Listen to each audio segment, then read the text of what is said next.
Birodar, qabrda o'sha kun til bizga xiyonat qiladi. Bugun xiyonat qilmaydi bugun. Bugun chizgan chizig'imizdan yuraveradi.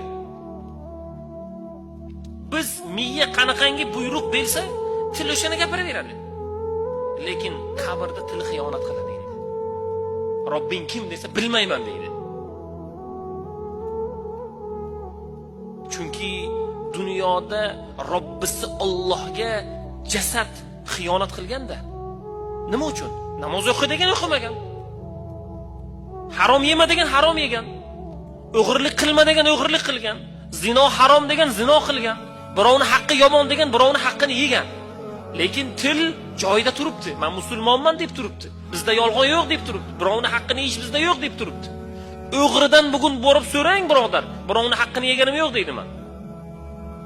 Tili joyida turadi. Risoladagidek turadi. Qabrda til xiyonat qiladi, birodar, sizga. U rostini gapiradi. Robbing kim deydi? Haq deydi u. Haq degan nima?